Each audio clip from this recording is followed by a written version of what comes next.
Welcome, Lund loyalists, YouTubers watching on John Lund Unleashed and the Bay Area Sports Collective, those watching on X and Instagram and listening on Apple and Spotify. It's John Lund Unleashed and JohnLundUnleashed.com. Brought to you by 𝐟𝐸𝐵 Cosmetic Surgery and Laser Center. Right now featuring amazing stem cell technology. For all your pain and for the guys, check out the latest in low T and testosterone therapy to make you feel like yourself again. 𝐟𝐸𝐵 Cosmetic Surgery and Laser Center at 𝐟𝐸𝐵Cosmetic.com. Now, all juiced up and ready to go. Here's Johnny. Oh, I didn't expect me to be on the screen yet. I usually do this. There we go. Likely matchup, I tell you. Likely. Doesn't mean it's going to happen, but they beat the Clippers. That's what it's going to be. I'm sure that's what the NBA wanted. Watch, there'll be some strange whistles in Sunday's game. Imagine a first-round matchup, 6-3. Warriors v. Lakers. Look at all the star power in that game. Or in that series. It'd be amazing. All right, let me get it off the screen. Good morning, good morning, good morning, good morning. Happy Saturday. Hope you are great. By the way, people were asking, do you feel okay? Yeah, we didn't drink that much during the hold on a second. During the game last night, during the bottom of the pint. Sorry, we have the wrong. I just switched studios at the last second, and I have the wrong chalkboard up there. So let me just fix that chalkboard. Is that the right one? That's not the right. There it is. Right, there it is, episode 113. Thanks for joining us. Had to fix up the chalkboard there. It is great to have you in on a Saturday. Thanks for joining us. Thanks. I was a little bit late. I just saw there, and I didn't have time to put it on the video screen, and I don't know if you'd care anyway. A friend of mine, his name is Dan Roberts. He is the PA announcer for the Utah Jazz, and he's done it for 46 years. So I've played that Steve Young interview that I did in 1998. That was during the NBA Finals, and that was 27 years ago. So think about that. The guy was at the mic 20 years before that doing Utah Jazz games as a PA voice, the big deep voice goes, and now, that guy. And 46 years, and I literally, right before it came on, there's a video, and he's getting the game ball and being surrounded by a bunch of players. 46 years, the PA announcer for the Utah Jazz, and I knew the guy, really good guy. Anyway, I just saw that, so I was a little bit late. I apologize. Let's get to things. There is a ton going on. There's only 2 scenarios left for the Warriors, thank God. Are we not sick of all the different brackets and scenarios and me trying to guess and all these kind of things? So I'll tell you what they are. Looks like it's going to be the Lakers unless the Warriors fall on their face, which they very well could. Chuck has a West sleeper that I really haven't thought of. And I thought to myself, okay, I don't always agree with what Charles says, and I'm not saying that they're necessarily where Charles Barkley says they are, but they could be a factor. The Giants ripped the Yankees. If you were with us at all yesterday during bottom of the pint, there was a little rain delay theater in there. We fit in some baseball between Krug's draft talk, and we will do more Giants discussions and less draft talk after the draft is over. But Krug, my friend, is obsessed. He loves it more than life itself. So we will continue to do bottom of the pint and definitely do more baseball. Jung-Hoo Lee, we got to talk about Hicks and Webb. Hicks today, Webb tomorrow. I'm not saying they're going to sweep them, but they have the advantage from a pitching standpoint. More ESPN clickbait. I went into a tangent yesterday about ESPN and what they do with their talent. And I feel bad for them sometimes because this was one of the dumber ideas I've ever seen. And I just continue to be amazed at the depths of disrespect that these national pundits give to Brock Purdy, heap on Brock Purdy. And again, it's just for clickbait. I get it. But I need to educate people. There's going to be a 49ers doc, and there's only one thing that everybody wants to know about, so I'll discuss. And then I got a sweet, clean, family-friendly Caboose pistol, a guy at a game, and I'm wondering if you could have done what he did in front of, 20,000 people. I think it would be very difficult. We'll do that. Random things throughout the show. If you're new around here, we always do random stuff. Things can send me off onto a tangent. Could be something on the chat line. Could be something in the middle of the show I think of. Who knows? I look at it like getting off ramps during a long road trip. You got to get some McDonald's. You got to get some gas. In my case, you got to charge your car. Whatever the case may be. Some are longer, some are shorter, but we do random stuff throughout. Welcome, welcome, welcome on YouTube first, John Lund Unleashed. Please make sure you subscribe to the channel. That would be absolutely great. Please right now give us a thumbs up on the show. That helps the algorithm. It helps grow our little community here that we've got going, which is a tremendous community. So make sure you hit the like button every time you tune in. If you're watching on X at John Lund Radio, which people are, if you're watching, let me just click on that. I forgot, didn't do it yet. Often happens on Instagram now. If you're watching on Instagram, any of those ways that you're watching the show, please make sure you migrate over at some point over to YouTube to John Lund Unleashed and subscribe to the channel. Give us the thumbs up, and please have your alerts on, because we not only do the show Monday through Friday at 8 or 9 a.m. I'm still debating whether we might move that thing to 9 a.m., but 10 a.m. for sure on Saturdays. Please make sure that you have those alerts on, because breaking news, we jump on. I send out videos during the day, shorter videos, more focused on some of the top topics of the day. So do those kind of things. We throw out shorts, so all those kind of things. So you got to have those alerts on to get those. Bay Area Sports Collective continues to grow. Tom Tolbert is there. I'm there. Polly Mack is there. We'll have more as time passes.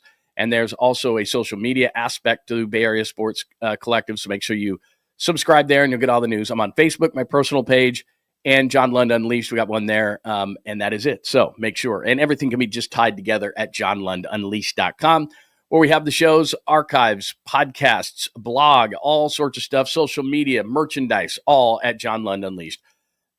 All right, let's see who is here on a Saturday and who is feeling well. I just posted this late today because everybody's probably like, is he going to do a show? Yeah, unless I alert you ahead of time.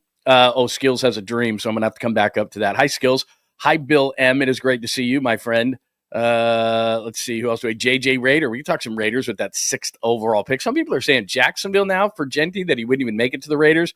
Although I think Genty's going to the Bears at 10. I think the Raiders have other needs, but I could be totally wrong on that. I don't have the insight as I used to have on the Raiders. Although I know people. Pine Needle, it is good to see you watching the Masters, I am sure. Who else is in? Hello, Papa J. Please like and subscribe. Always like when you say that. Thank you, my friend. Much, much, much appreciated. Both channels. Ours right here at John Lund Unleashed and Bay Area Sports Collective. Good morning. Good morning. Hello, Michael. It is great to see you, my friend, on this Saturday. So I hope everybody is great. I hope you had a tremendous Friday night. I hope you even have a better Saturday. And my God, weather's going to be decent. I'm out in the East Bay, but weather's going to be decent today. You got Masters going on if you're down with that. You got the Yankees and the Giants first pitch around noon. You got Warriors coming on tomorrow. It's just going to be a hell of a weekend. It's going to be a really fun weekend for everything. We finally don't have to speculate anymore on basketball and all those kind of things. I'm very excited about that part of it. In fact, let's just start there. By the way, whoa. Hang on 1 second. 1 second. I said that Skills had a dream. Anytime Skills has a dream, I have a dream. Skills' dreams are different. Passed out at my desk. Dreamed Ben Savage was riding in my taxi, but I jumped out when he realized I was black. In my mirror, he continued to roll down the road. Fun times. I did, Skills, and I got to connect with this guy, and I told you this, and I haven't done it. I got an email from a guy who's an evaluator of dreams. I'm not really sure what that exactly is called, but I'd love to do that on the show. Like, I would just love to have you give him like a few of your recent dreams and then have him, because I have no idea. I have no idea what that means. It's just entertaining to me, and I think to everybody else. So thank you for sharing. It is absolutely great. By the way, I saw a picture of you. I flipped through so much stuff and content every single day, but I saw a picture. Were you at the game, Willie Mays Plaza, maybe? Was it Willie Mays Plaza and your family was there? Beautiful. Very nice picture, by the way. I'm sure it was you. And I think it was Willie Mays Plaza. It could be wrong. I could be losing my mind. But I think, yeah, the dream guy would be amazing. Dream catcher. I don't know what they call it, but like we all talk about in here when we talk about, I can't remember any of my dreams. The only thing I remember is at the end of dreams, usually the best part is coming up of my dream. It could be any type of dream, and the conclusion or the best part, the crescendo, all of that. And then I wake up every single time, and you can never get it back. You can never get the dream back. Seriously, never. Yeah. Was that recent? Was that a recent picture out there? Really cool picture, by the way. Just saw it. I don't know where it was at, but it was really, really cool. You know what? JT the Brick and I, JJ Raider, are actually good friends. Modelo sponsorship for the Bottom of the Pint. That's a good idea. You know what's crazy about JT the Brick? And since you brought him up, and it's a great story, so we'll start out random, and then we'll get to the Warriors, I promise. Just give me 90 seconds. So I've told this story before, but Pop and I at what Super Bowl was that? 43, 44, something like that. Seattle beat Denver 43-8. So we were covering the Super Bowl that week, and it was the most insane. And I've been just about everywhere you can be as far as the Super Bowl is concerned, covering Super Bowls. I'm trying to think where I haven't been. I think I've been to about every Super Bowl city that you could be to that they've had. I think I've been to them all. Trying to think. Even the random ones. Jacksonville. I lived in Detroit at the time. Indianapolis, which only had one. I've been to Minnesota, which was brutal. New York, like I said, like all the warm weather ones, Miami and LA and all these different ones, and Phoenix a couple of different times. So anyway, I'm not bragging because of that, but the Super Bowl is only in New York one time. And so Papa is good friends with JT the Brick through his Raiders connections. Obviously, we went out with him one night and had the craziest night I've ever, like just the most insane night, from having an Italian dinner in basically someone's house that was completely insane. This was all in one night, to old Raiders lineman Henry Lawrence was playing in a jazz band, and then the next morning was going to be on Good Morning America. Like, we walk into this jazz bar and there's Henry Lawrence, gigantic Henry Lawrence playing on, and everybody's like, and he knew Papa and knew all these Raiders. We ended up at this bar in which you basically have a secret knock, and then seriously, like in the movies where you can just see their eyes, and then you walk in, it was totally dark out, and all the waiters and waitresses, servers, were all little people, and it was dark in there except for they had fluorescent paint on, like tiger stripe fluorescent paint. It was the wildest thing ever. And then the only light you could see was this light in the corner from a DJ. That was it. I was out dancing on the dance floor. This was at like probably 3 a.m. And this girl literally I had a button-up shirt on, and this girl took my shirt and just pulled down and ripped off all the buttons in one fell swoop. And it's like 8 degrees outside. It's early February in New York City, and I had a jacket at my table, but it was just like, you got to be kidding me. Like, it was, I just looked at her like, are you kidding? And I was overserved at that point, but it was just the most insane thing. And we had this, you were required to just do bottle service. There was no like bar. I mean, there was a bar, but they gave you, it was a giant bottle of Grey Goose, and they would set cups on the table, like solo clear cups, and a bucket of ice, and they, what do you want to mix it with? And we're like, I don't know, cranberry juice. So they bring a giant thing of cranberry juice in like a carafe, and that was it. And that you made your own drinks, and it was like $1,500. And there was like 5 of us, and these guys that were with us were just rich New York guys. And they're like, yeah, they thought nothing of it. Like, here's $1,500 to get us all in and the bottle service for like an hour. And we're like, are you insane? But that's all we needed. Anyway, I was with JT the Brick that night. And what's funny is we forged a relationship off that. And it almost seems like every time I go to Vegas, like I'll go to Vegas, not even for the Super Bowl is different. I saw him there. But I was randomly at a dinner at Cosmopolitan. I can't remember the place we were going to. Cosmo has lots of great restaurants in it. And I go to the bathroom at this restaurant. There's friggin' JT the Brick. I'm like, are you kidding me? Anyway, all that to tell you about JT the Brick. But yeah, he's a really good dude. I didn't know he was big into Modelo, but I was drinking Modelo's yesterday. I had a tremendous time. Hey, what's going on, Kyle? It's very nice to see you. I saw you in the Krug room last night. I don't control Krug's room, and I'm in there. I'm more of a guest in Krug's room. So just so that everybody knows, that's kind of how the thing works out. But like you said, and a lot of people, I said this yesterday, and I'm not one to sit there, you pay me. I just entertain. And if you feel like throwing a couple of supers at me, that's awesome. But people did come into my room and threw the supers at me, which makes a difference when we're going together. Because if you just throw them in and you're in his room, then he gets them. If they're in my room, we're doing that thing, then I get them. So I really appreciate people contributing last night. It was a good job. Ernesto Ron, it is great to see you, my friend. I know I've seen you before. Yeah, I've definitely seen you before. PJ2457, and it's nice to see you as well. What else do we have? Oh, AJ Cruz. Good morning, AJ Cruz. All right, let's get to things. So I've been doing this forever, it seems like. Here's what's going to happen. Here's the scenario. Here's this. Here's that, blah, blah, blah. So here's the cover of the show today. Likely matchup. I probably should have saved that until Monday, but here's what it comes down to. Let me just make this really, really, really simple. See how complicated this looks? Oh, my God. What in the hell? Those are the scenarios that I got this morning in my email. And you can't really see it. I should have blown this up a little bit more, but this is the 6. Excuse me. This is the 6. This is the 7. So as you can see right there, the yellow is Golden State. So in a lot of scenarios, they're the 6, but they have to win against the Clippers tomorrow. If they don't win, then it drops them into the 7 in the play-in. So there's only 2 scenarios. That's overly confusing, and it's not a big enough graphic. So let me do this. Let me even simplify it more and cut the graphics and all that crap that we've been doing forever, brackets and graphics and who they beat, and here's their final 5, and me trying to predict that stuff, and blah, blah, blah, blah, blah. Here's the bottom line. They can be the 6 or they can be the 7. If they beat the Clippers, they're the 6. They're going to be playing in a 6-3 against the Lakers. If they don't beat the Clippers, there's a couple of different scenarios in which they could still be the 6, but they're probably the 7, and then they're going to take on Memphis, who would be the 8. So that's the deal. All right. They're either going to play Memphis if they lose, and then there's some other scenarios that happen, or they're going to play the Lakers in a 6-3. Lakers are set. So Oklahoma City's set at the 1. Rockets are set at the 2. Lakers are set at the 3. Denver is probably going to be the 4. And then it comes down to 5, 6, 7, 8. So 5, 6, 7, 8. Warriors could be as high as 6. Looks like the Clippers will probably be the 5. The Warriors would be the 6. Because right now, even if they beat the Clippers, then the Clippers right now, then they would only tie them. The Clippers are 1 game up on the Warriors with 1 to play, and the Clippers have the tiebreaker. So the Warriors cannot jump the Clippers. Even if they win tomorrow, Clippers have the tiebreaker. They'd have the same record if they beat the Clippers, but then the Clippers have the season series. So then the Clippers would be the 5, even with a loss. The Warriors could drop all the way to the 7. Timberwolves would jump them. Then it's a 7-8 matchup against Memphis. If they beat Memphis, they would then take on the Rockets. So what scenario, let me ask you this. I know it's an extra play-in. I was talking a lot of scenarios in which they would play the Timberwolves and Anthony Edwards, who scored 44 the other night and threw in 7 threes. And I was like, I do not want to see that guy. Don't want to see that guy. He could go off and they could get all of a sudden now they're playing for their lives in a, whoever wins the 9-10 matchup, then they're playing for their lives. And even though that would be a home game, and same thing with Memphis, that would be a home game. I just don't want to mess with those things.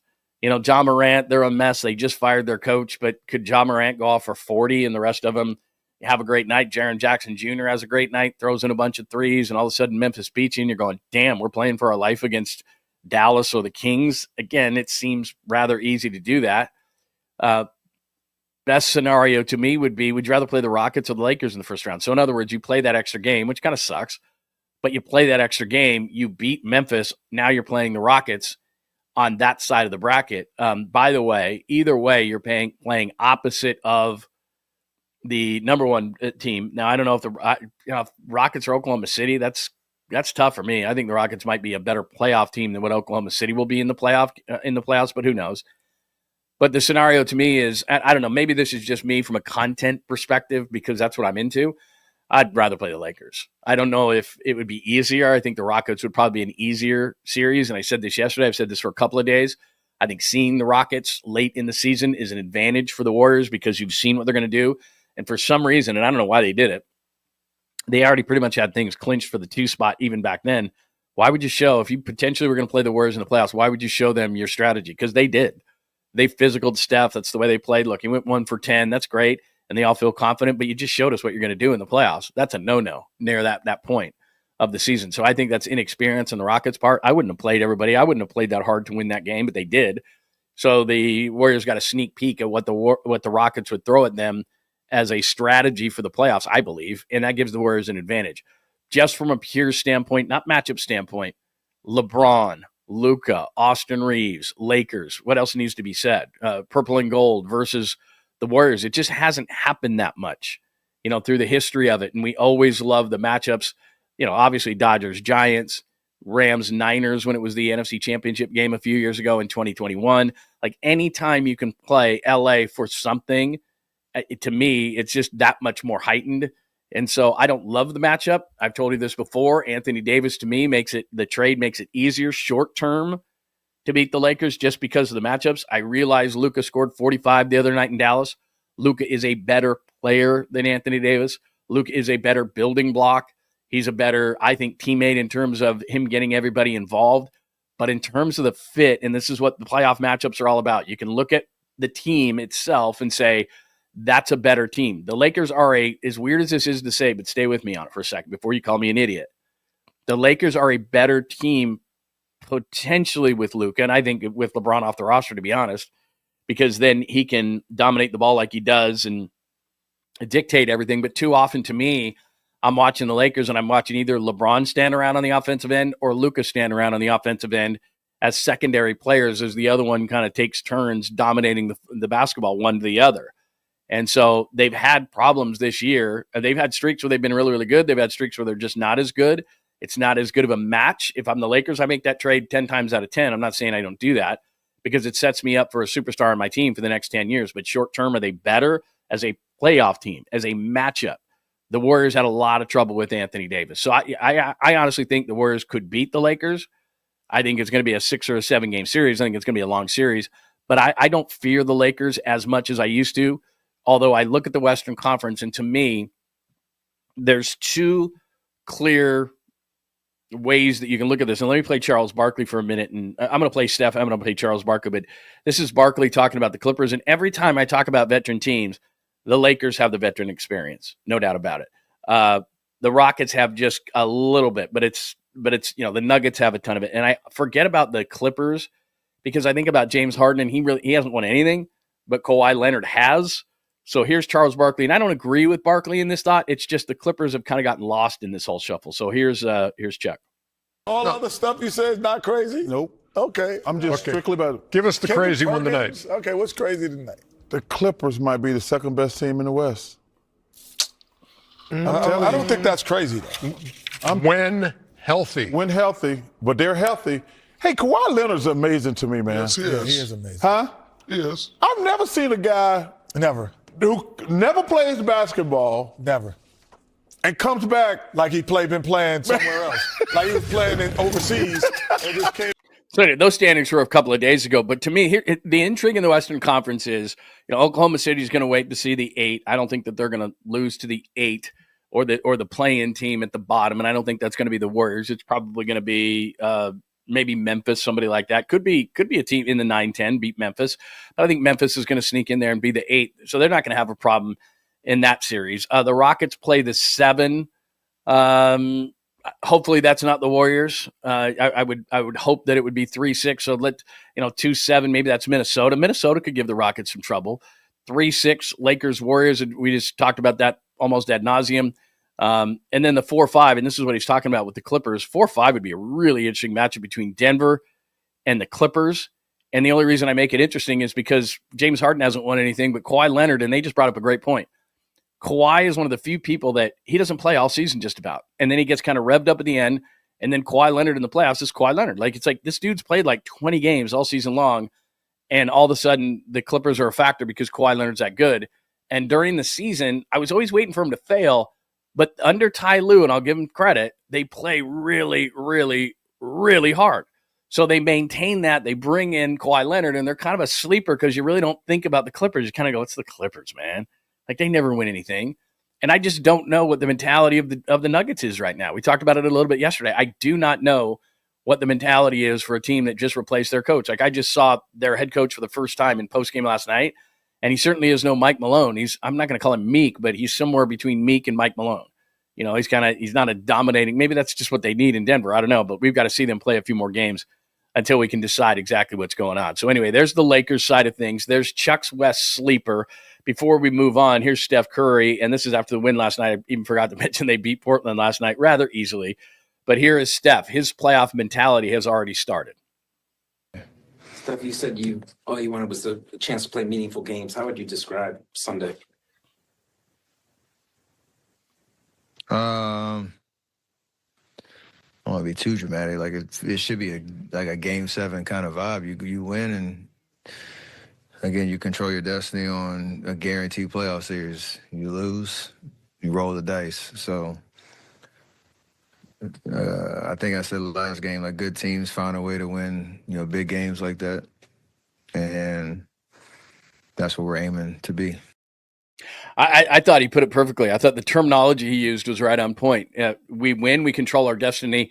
We lose, we roll the dice. And that's what being in a 7 is. I mean, it seems logical that if they don't get that 6 seed, they don't play the Lakers in the first round, then they lose that game, and now they're the 7, and you play Memphis. And even though right now, I watched Memphis the other night against Minnesota, and Memphis was controlling that game to a certain extent, and then Anthony Edwards just went bonkers, and they end up running away with that thing, and that was in Memphis. So I don't fear Memphis. I look at Memphis, and I think to myself, they're not winning anything.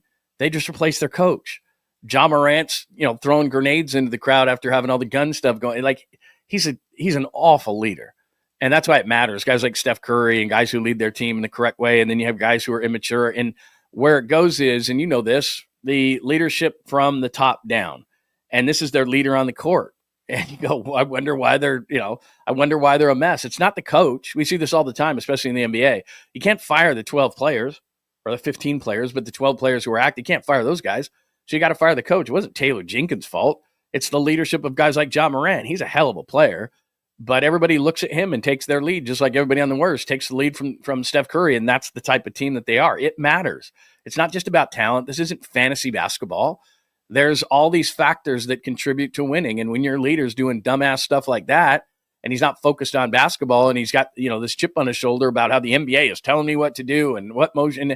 It's like, dude, just play basketball, man. Be a basketball player. Be a leader. You get paid a lot of money to not only be a basketball player, be the best player on this team and be the face of a franchise. That's all part of the deal of getting paid. And he doesn't get it. So Memphis to me is a mess.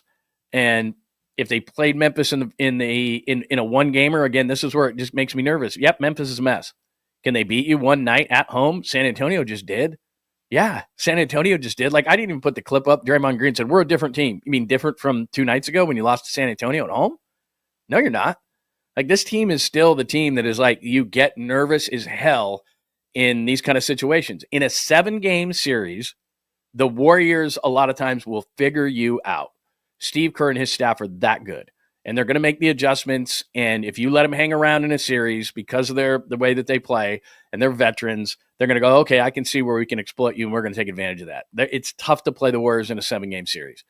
In a one and done, I don't know what the hell I'm getting with the Warriors. Seriously, it's like a box of chocolates.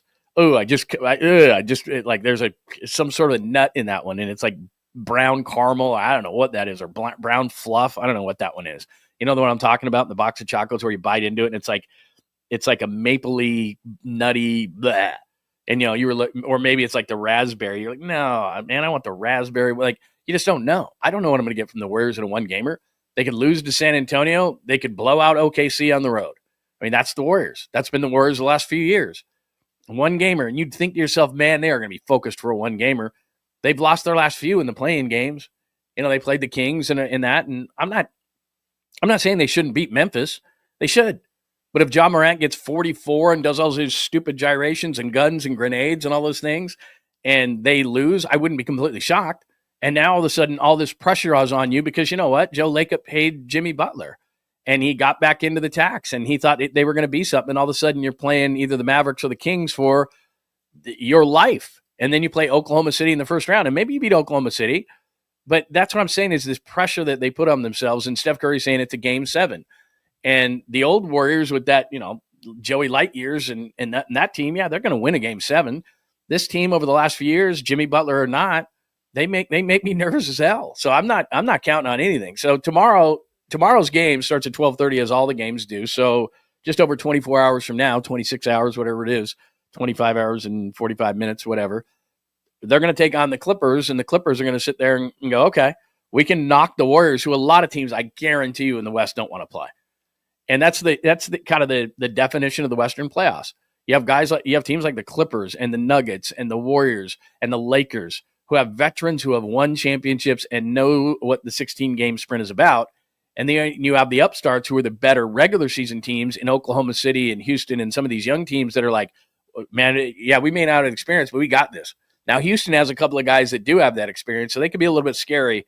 But like I said, I think the Warriors would figure out the Rockets. I even think that the Warriors might be able to figure out OKC, and I wonder what the whistles are going to be like for Gilgeous-Alexander in the playoffs. I just wonder. By the way, not that I care about the MVP at all, but it just popped into my head like a random. Jokic is going to average, Nikola Jokic is going to average a triple-double and probably not win MVP. And I know what it's all about. It's about the media being bored about giving him another MVP. But I don't know how you can't give an MVP to a guy who, if he scores 47 in the final game, he'll average 30. But he's at 29.8 points, 10.3 assists, and like 13 boards a game. I think it's 12.8. I think he's at 29.8 points, 12.8 boards, 10.3 assists. So he could average 30 a game. So he could go 30, and the only other guy to do that, I think Westbrook did it, and Oscar Robertson did it. To me, he's the best player in the game. Shai Gilgeous-Alexander, it's a great story. His team's number one. A lot of voters are going to vote for him. He's had a hell of a season. It's nothing against him. It's just Jokic is the best player in the game. That's just all there is to it. It was funny. I was listening and watching Michael Thompson in LA on 710, and they had Ramona Shelburne in studio. And it's just a classic case of overvaluing your own players. So they were talking about that Doncic would want Jokic on his team. And I'm not saying that wouldn't work, but again, could you imagine there's only one ball. And Jokic, everything runs through Jokic in Denver. Everything runs through Doncic. Everything runs through LeBron. Like, I don't know how that would work. Even though they're three really good players, I just don't know how that would work. Anyway, they were just having some fun with it. And Michael asked Ramona what it would take to get Jokic from, what the Lakers have. And he's like, it would take Reeves. It would take like 3 first-round. It would take this. That's what Michael was saying. And she's like, that's not even enough. He's like, not enough. And it's like, have you watched Jokic play?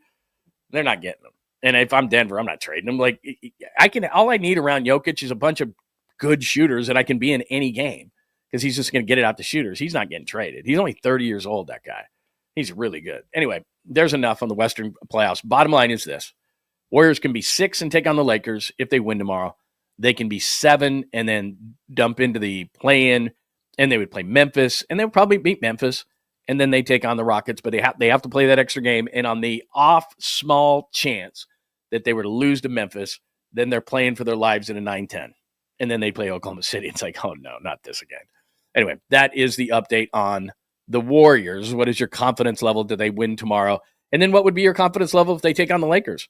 Mine would be pretty high, to be honest. Mine would be pretty high. It would be less if it was Anthony Davis. My confidence would be pretty high against the Lakers. Like 70-30, they win that series. 70-30. That's what I'm going to say. Let's see. What do we got? Regular season was just about it, and I scrolled down too far. Let's see. What else do we got here? We're talking some A's. I said I might go to the A's, but I don't think I'm going to because today would be my day. Tomorrow I'm going to watch the Warriors, and I got too much to do. Wife's out of town. My house. I got to clean it. I got to mow lawns. I got so much to do today. Hi, Joey. Good morning. Good morning. Good morning. Hi, Jake. Good to see you. All right, let's get through. We just went through the scenario for the Warriors. So episode 113, Warriors 2 scenarios, either 6-3 versus the Lakers, or they're going to fall into the 7 and play Memphis. Chuck West sleeper is the Clippers. I could see that. Let's get to the Giants. Let me show you the box score from last night. It was the night of Jung-Hoo Lee and of rain. My God, they played through as much as they possibly could. And we were talking last night on Bottom of the Pint. We were like, okay, what are we going to do here in terms of, are they going to be able to get this thing in, et cetera, et cetera, et cetera? They did. You see right there. And I know that people are going to look at Robbie Ray's line and be like 4 innings pitched, which doesn't make you eligible to get the win, obviously. 2 hits, 1 earned, 4 bases on ball, 7 strikeouts, drops out of ERA to 2.93, by the way. And they would look at that and they'd say, not overly impressive. It was raining sideways. And the dude, especially for the first couple of innings, was dominating. So I mean, you look at that number overall and you're not all that impressed with it. Robbie Ray pitched well yesterday. He really did, if you just watch the game. So that's one part of it. Robbie Ray pitching absolutely great. Look at Marcus Stroman's line, by the way. 2/3 of an inning, 5 hits, 5 earned, walked 3, and a lovely ERA at this point of the season of 11.57. Those are the type of starts that stay with you. Mike Yastrzemski continues to swing the bat well, but as we go right here, it was the night of Jung-Hoo because they got 5 runs in the first inning, 3 runs shot by Jung-Hoo. In fact, let me play that for you in just a second. I got the Yankees call of that, Michael K's call of that. See ya! As Jung-Hoo Lee continues to hit very, very well. Looking right there, hitting 340 on the season. I realize it's early, but it's just the at-bats. You watch the at-bats of Jung-Hoo Lee, and they look really, really good. Ramos, Lamont Wade had 3 RBIs last night, which was really nice to see. He's starting to come out of it, 125 batting average still. He's coming out of it. What else last night? Patrick Bailey had a nice single down the right field line. And the maybe most encouraging thing is we've talked about Tyler Fitzgerald, had a slow start, 2 for 3 last night, raises his batting average to 257. So the right side of the infield at first base and second base where we're going, okay, these guys got to be better. They had 3 hits last night. So nice job by those guys. I already went through the pitching side of things. So 9-1, they get the win over the Yankees, 10-3. And look at that, 6-1 away. And that's a big deal. And I told you this from the beginning of the season. The Giants last year had a good offense on the road. They just home killed them. And that's that ballpark. But on the road last year, they had the 6th most home runs in baseball. So their offense wasn't horrendous on the road. It was just they got Oracle Parked a lot of times during the regular season, and playing in that ballpark is, just adds up after a while, and it hurts your offense. So nice job by the Giants in getting that win yesterday.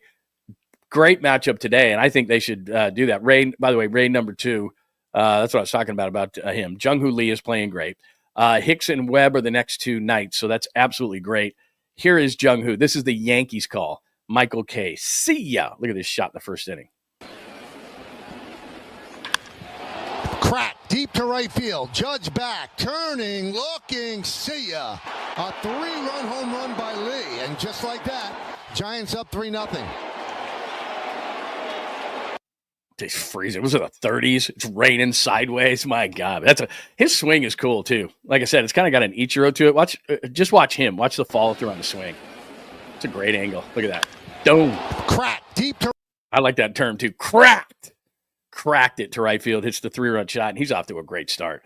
And look, I'm not saying that Jung-Hoo's going to hit 340, even though clickbait from ESPN, and we're not at the clickbait ESPN part of the show, but ESPN did these wild predictions and said he's going to win the batting title and hit 330 and all that kind of stuff. 330 nowadays is like 400. I mean, it's just nobody gets high batting averages anymore. So I doubt anybody's hitting 330. But, if Krug and I were talking about this bottom of the pint yesterday on our show, I think that if Jung-Hoo is like a 280, 285 hitter, which is like hitting 300 nowadays, he hits 15, 17 home runs, steals 15 bags, which I don't know that he could do that, but the Giants seem to be running a little bit more this year. Maybe he could still, be that kind of a guy close to 2020 in that range, maybe 15 homers, 15 steals. I'd like to see that. Hits 280, plays great defense in center field. I know that everybody's talking about his $113 million contract and whether he's going to be worth it. That's worth it to me. And if he is the number 3 hitter for your team all season long, and he can be a doubles machine, he can hit 40 home runs, especially with the vast Oracle Park outfield. He could be a guy that's pulling it into triples alley, hitting a bunch of triples. I mean, if he hits 40 doubles, adds maybe 10 triples to that whole thing, 8 or 10 triples, I don't care if he doesn't hit 20 home runs. He's going to be effective. And they knew that coming in. They knew that he wasn't going to hit, 20, 30 home runs. So far, Jung-Hoo Lee has been absolutely the catalyst offensively. And even in games early in the year where he wasn't getting hits, he was getting on base. And you can just tell that's the other thing. Sometimes stats lie because baseball is so stat heavy that, we have an analytic for everything. But just you watch the quality of his at-bats. He's got great bat-to-ball skills. He doesn't make any at-bat easy. There's something to that. That means something in the game. He gets on base. He walks. So his on-base percentage, get that up a little bit. But Jung-Hoo Lee is off to just an amazing start. So good stuff from Jung-Hoo Lee. They get the win. Hicks and Webb are the next 2 nights, or next 2 days. So that should, and watch, they're going to lose those games just because I said that. But that bodes well. They've got pitching advantages in both of these games coming up. Carlos Rodon, by the way, tomorrow. So that's going to be like a channel flipper. That game, and you're going to have Rodon versus Webb on Sunday and the Warriors versus the Clippers. Sunday is going to be wild. So there you go. All right, before I go to more ESPN clickbait, that has to do with the 49ers. Let me double check that I don't have anything that I need to throw up there for you right now. Got played that. What is this? I don't even know. Oh, that was Jung-Hoo's home run. Okay, I don't need to play that again. All right, we're good as far as that goes. Let me click this on the screen for you. Oh, one more quick thing. Oh, that's back on basketball. I'm not going to do that. Never mind. I'm going to skip that. So the 49ers, couple of things. Clickbait. Here's the 49ers clickbait I was telling you about. So let me explain this if you weren't with the show yesterday. I worked for ESPN for 10 years, and I was talking about inside the NBA, and they're going to move it inside the NBA to ESPN. And I'm really hoping that they don't ESPNize the show and they don't make them do lists and charts and bring in Kendrick Perkins because they want fireworks and Screamin' A to screw up the chemistry between these guys. I just hope that it's an independent show, kind of like Pat McAfee's show, where they just leave it alone. Where Charles Barkley, it's in his contract, no Kendrick Perkins. It's in his contract, no Screamin' A. Like, we don't want any of that. And I don't want these guys, I want it to be just a totally separate entity. You want to have your pre and post game with Screamin' A and Brian Windhorst and all that kind of stuff, and say stupid shit and make up rumors and do lists and scream and yell for the sake of it and all that stuff that doesn't work on pre and post game shows. It's been proven time and time again. You want to do that jackassery during the day where there's a bunch of dopes. That's fine. The clickbait and all that different stuff, fine. But just leave that show alone was basically what my premise was yesterday. And so my point in bringing this up about the 49ers is they do this. They bring these guys in, former athletes, and just say, look, man, we'll pay you a lot of money, but you've got to be able to say crazy shit. And sometimes what we'll do is we'll give you that crazy stuff. And they're like, okay, so Kendrick Perkins, just to make money, says crazy stuff, just to get clicks. That's what he does. That's his job, Just say outrageous stuff. And then they brought in one of the Morris brothers last week to just see, as a trial. And he said a bunch of crazy stuff that people retweeted and everything. It's an endless cycle of a bunch of garbage that will never come true. But for some reason, it's the lowest hanging fruit and people will click on it. That's the society we live in. So Chris Canty was a guy that when I was in Dallas, I knew Chris Canty, and he wasn't outrageous. He wasn't a great interview. He never said anything outrageous. But when he's paid by ESPN to say dumb stuff, he does. And so then it gets clicks, and then we talk about it. But part of me says I'm playing into this. The other part of me says I'm educating people because this stuff is so stupid, and some people will believe it.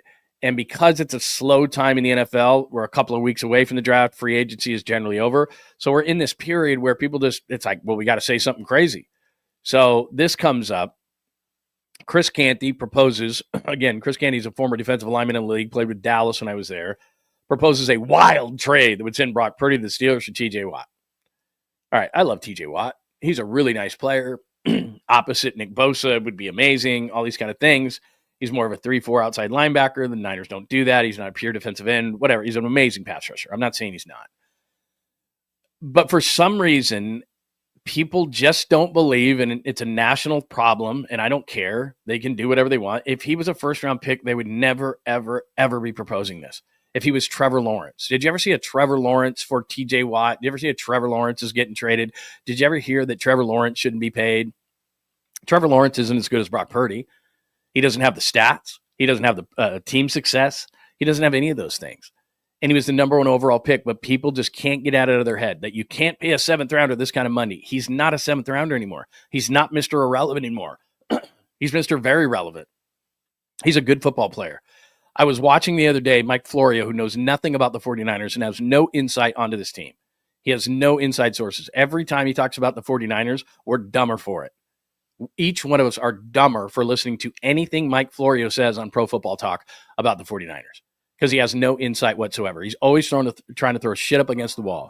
It's something about Tom Brady coming here and Rodgers coming here or whatever the case may be.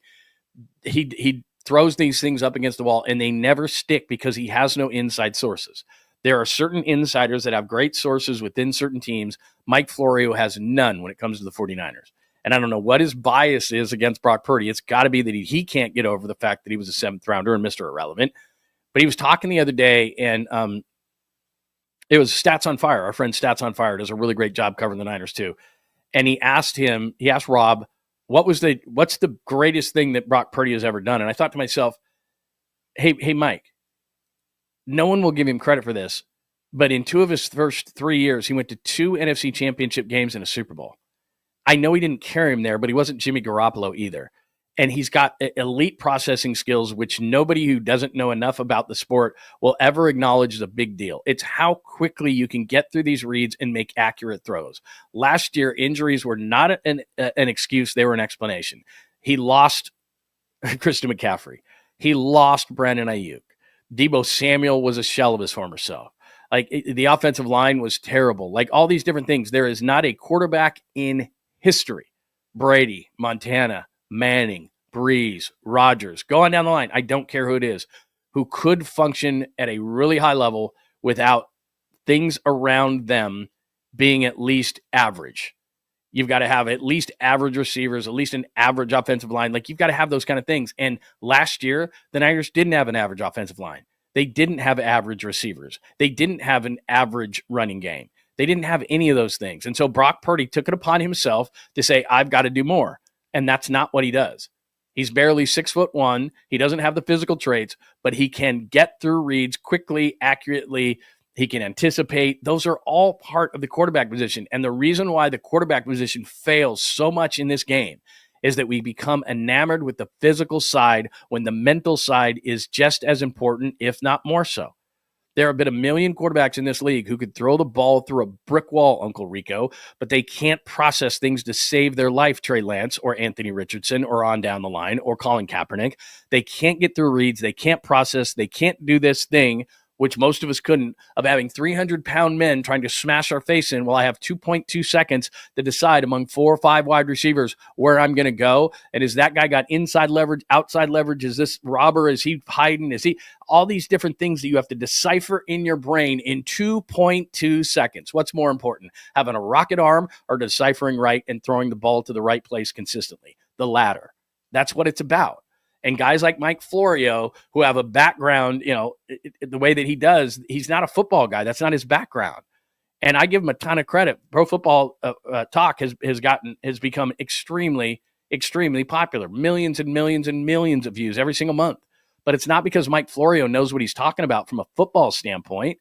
He has insiders and opinion, and he was one of the ones who kind of started this whole process of, clickbait. I mean, that's just what he does. And he says crazy stuff all the time. And he's was always trying to get Brady here and Rodgers here and all these different things and kick Brock Purdy to the curb because he doesn't understand what makes him so great. And last year, I'm sorry, it's not homerism. You can just watch. He tried to do too much. He just did. So back to the original premise is you're not trading as good as TJ Watt is. You're not trading a top 10 quarterback, sometimes a top 5 quarterback. He's not in the top 3. There's 3 elite quarterbacks in this game right now. Sometimes he's a top 5, but no worse than a top 10 quarterback, which you need to compete in this league. You can compete without elite edge rushers in this league. You can compete without a running back. You can without an elite wide receiver, without an elite left tackle.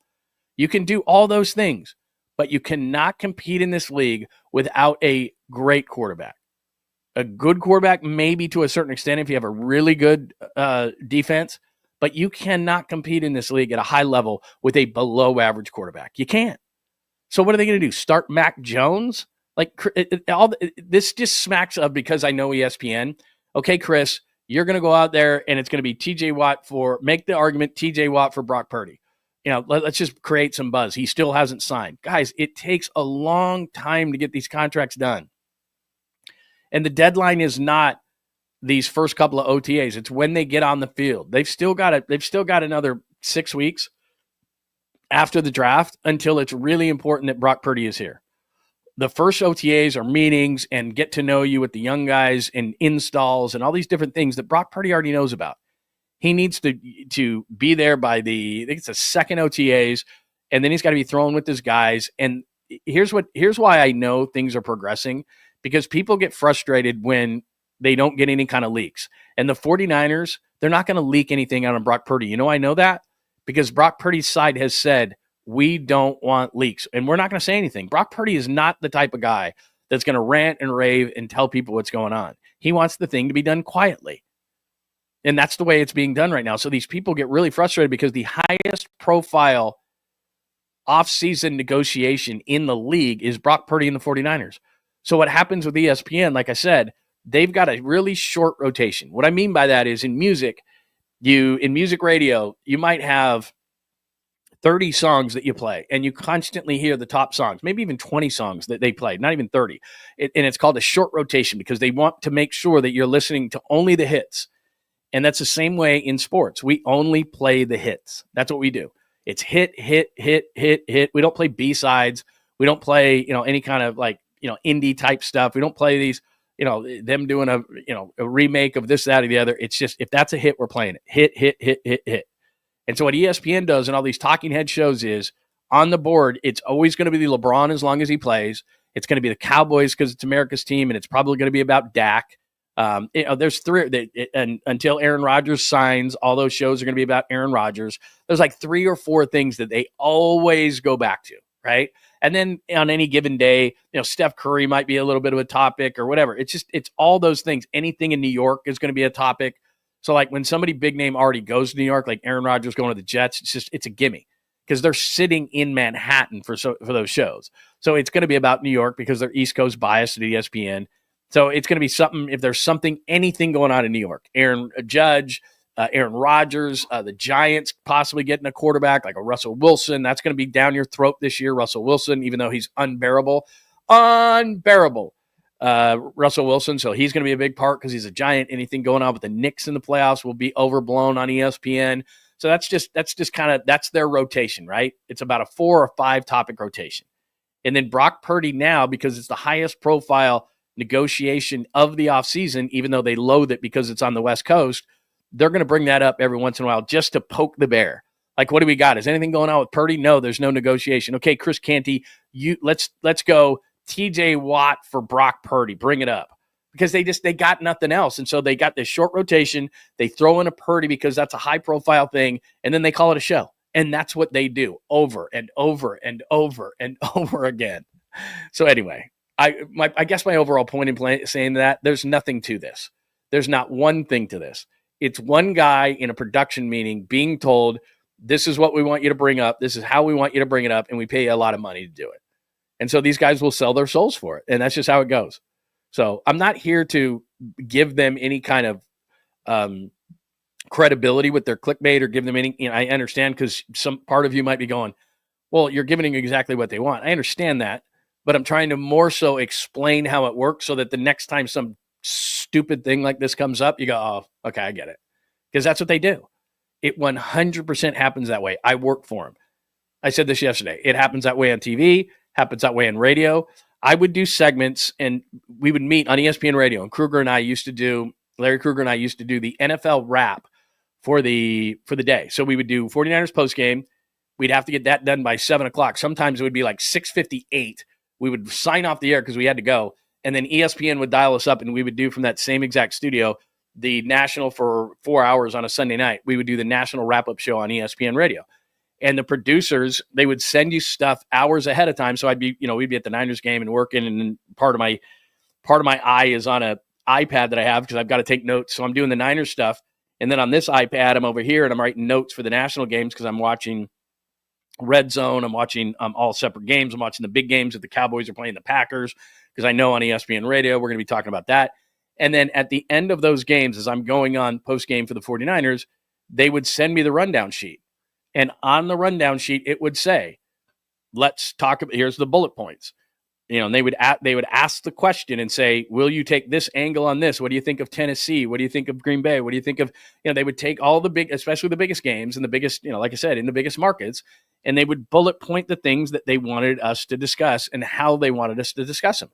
And so then we would be on the air, and they'd say to us down the line, because we're not in Bristol, a producer would send us the next segment, bullet pointed the sound that they had, a couple of reads for sponsors, and it would have the question marks right next to it. This is how you're going to do it. This is how you're going to set up a piece of sound. This is Aaron Rodgers saying XYZ. This is what we want you to say about it, and that's how you're going to debate it. And because they didn't want maybe this, maybe that. They could do this, they could do that. They wanted, this is what you're going to say. That's just how it was, and that was on the radio side. And I know for a fact, because I was not affiliated with the TV side, but I was over there enough to know, because like I said, I was there when I was in Detroit, and I did mornings in Detroit.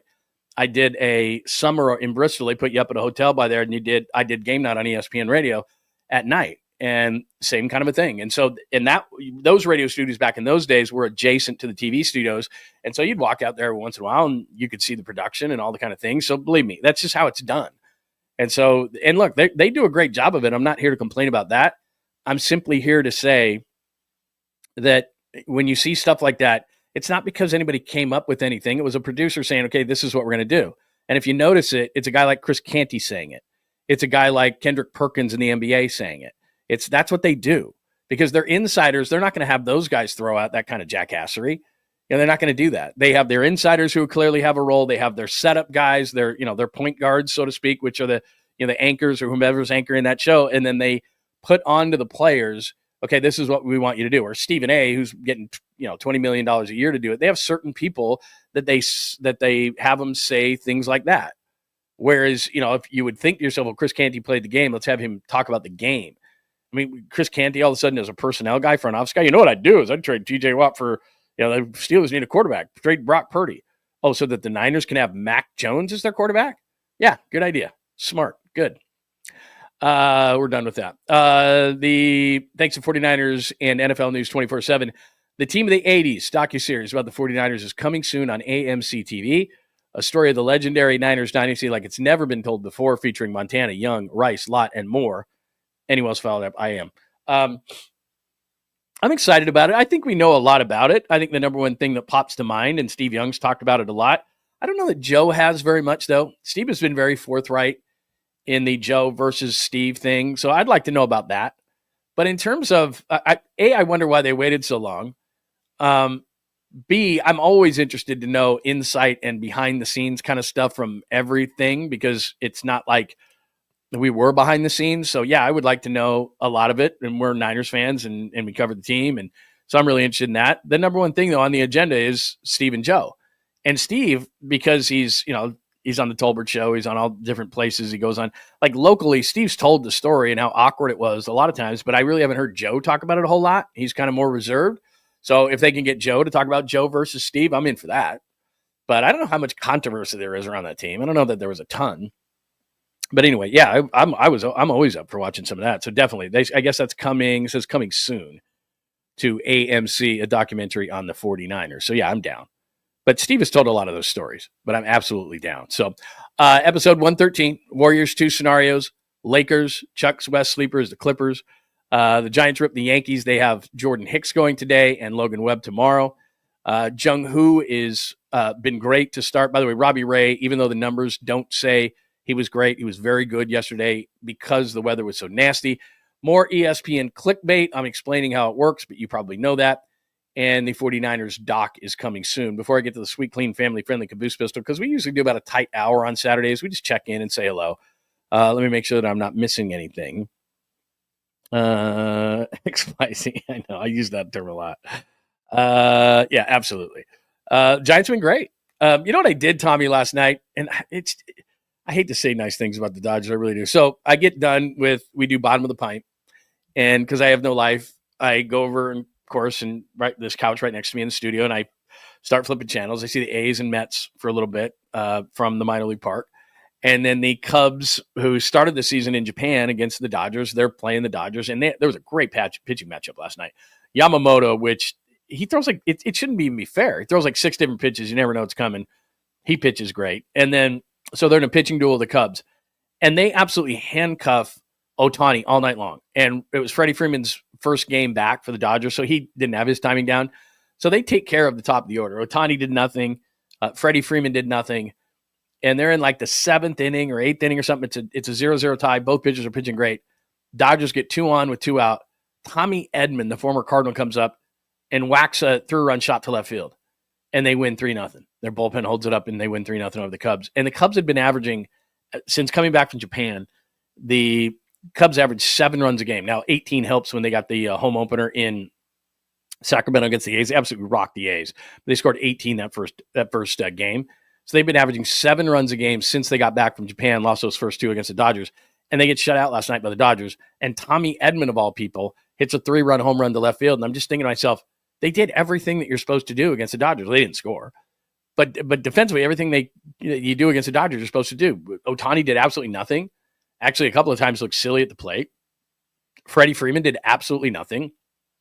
Mookie Betts, I think, had like 1 hit last night. So Mookie Betts wasn't overly great against them last night. So the 1, 2, 3 in the order, they pretty much handled. And then Tommy Edman comes up at the bottom of the order and hits a 3-run homer against you, and your pitching makes it hold up. And I'm just like, my God, man, they're 7-0 at home. So look, I feel great about the Giants.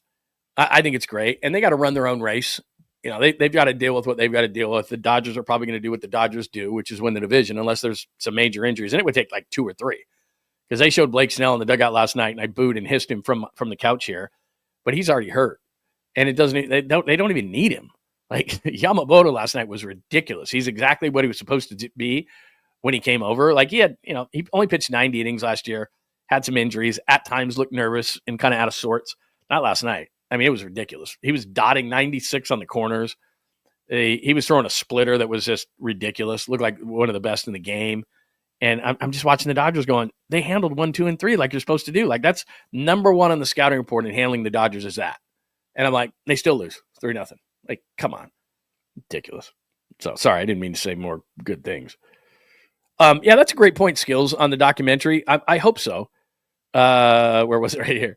Most of the controversy is probably between Eddie DeBartolo and Bill Walsh. Yeah, I hope they delve deep into that because it's unfortunate that Bill Walsh left when he did. I wish he would have stayed longer. Obviously, there were some things behind the scenes. So, yeah, I hope they delve quite a bit into that. Was Joey in Amsterdam? Is that true?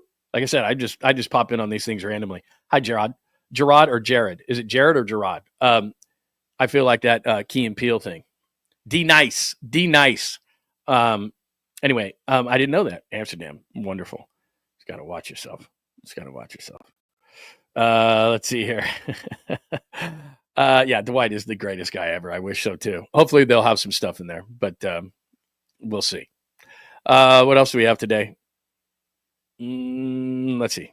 Is that it for today? Except for I gotta play this for you for the Sweet Clean Family Friend, the Caboose Pistol. And that's not overly Caboose pistol-ish, but number one, I like playing the open. And number two, I'm going to ask you a question on this Caboose pistol. If you could do this, all right, let me play the Caboose pistol open first, and then I'm going to ask you, could you do this? Because I could not. Where is it? Right here. All right, time for the Caboose. John Lund Unleashed presents the Caboose pistol.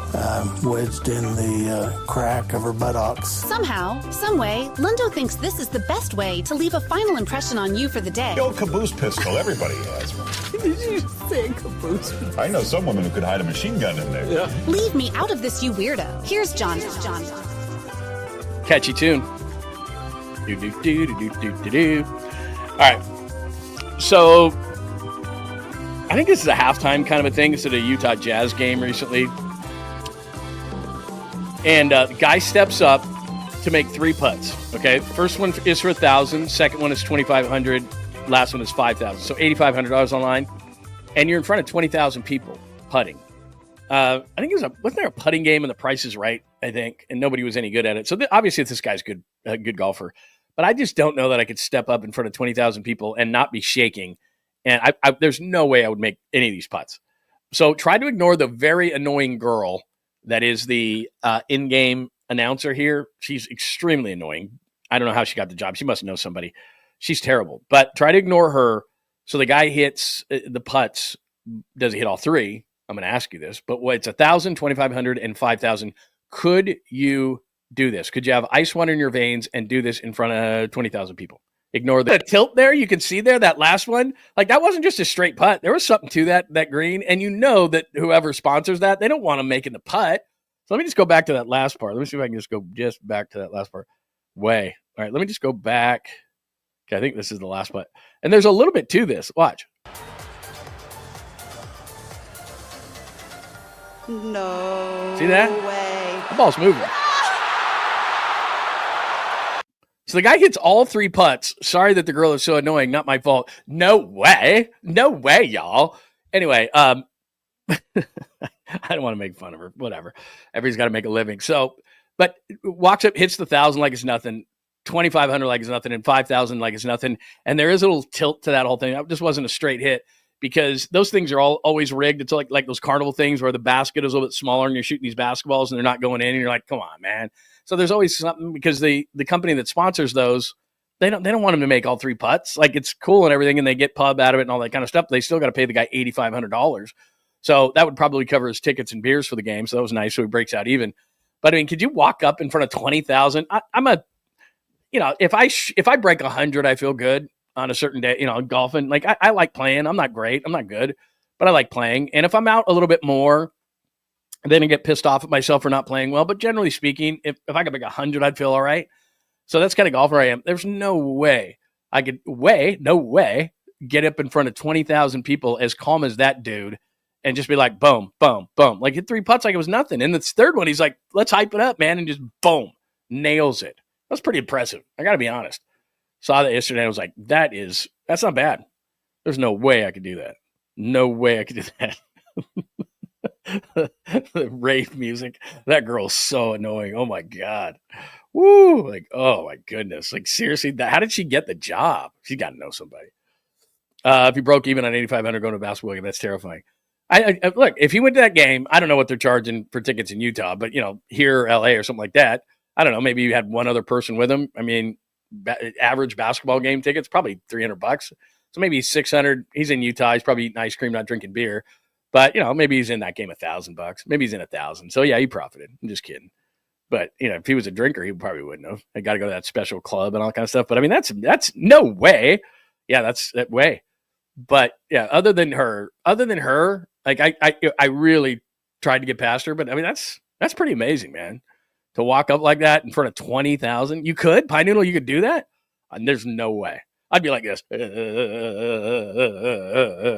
I'd hit it like it was a driver. Like, oh my God, what are you doing?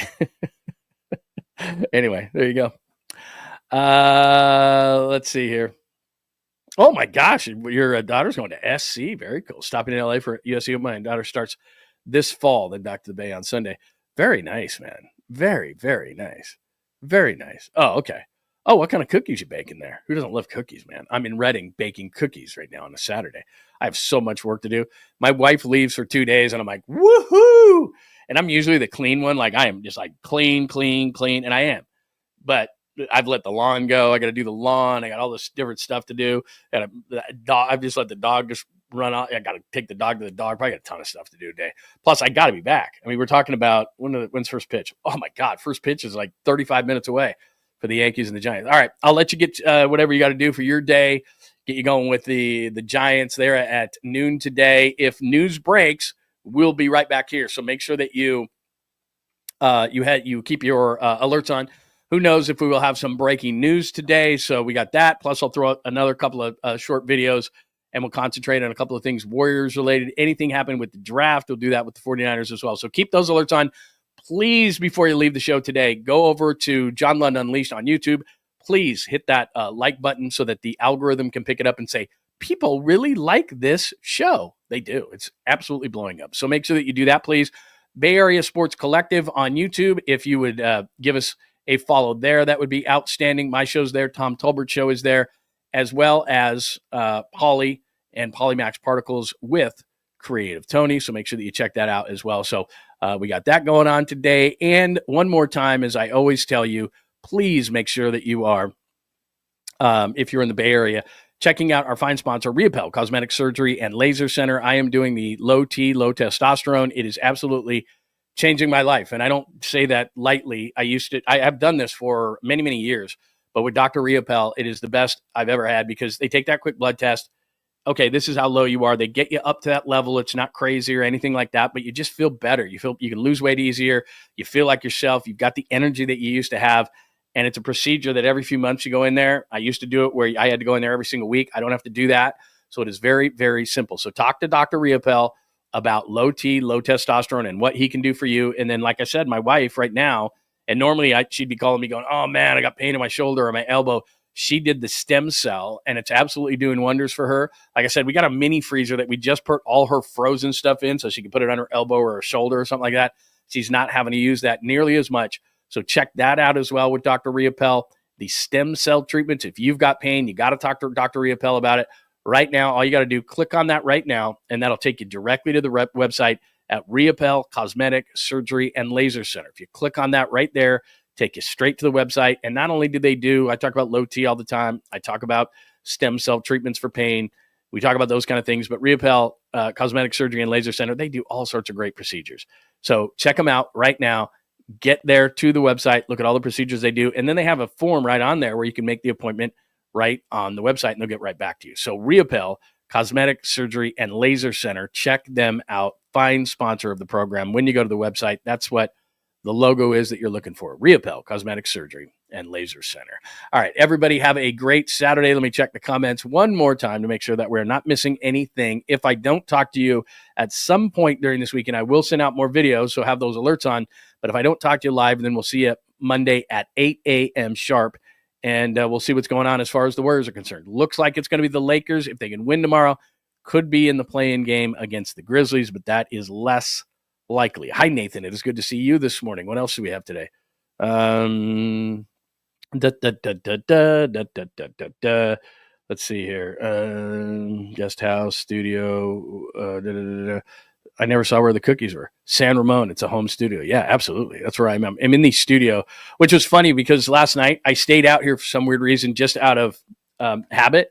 There's nobody in my house. And so I'm out here watching the game, and I'm in this studio for probably 20 hours a day. And I went, maybe I should go in my house because nobody's there right now.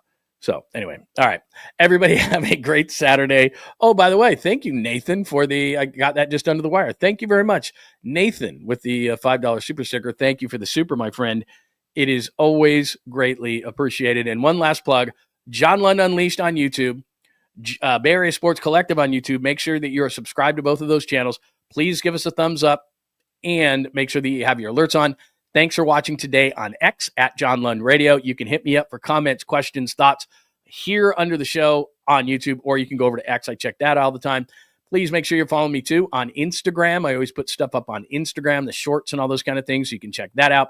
Thanks for watching on Facebook today. If you're on John Lund, my personal page, or John Lund Unleashed, follow any of those places. And for all things Unleashed, including I'm writing later today, we'll post the shows up there, archives for podcasts. Remember, podcast right after the show, we click a button, Apple, Spotify, wherever you get your favorite podcast. So that's all the ways to get a hold of the show, johnlundunleashed.com for anything, questions. And by the way, you can hit me up on email there as well. So that's the best place to catch me for everything, johnlundunleashed.com. Everybody, thanks for tuning in. Much appreciated as always.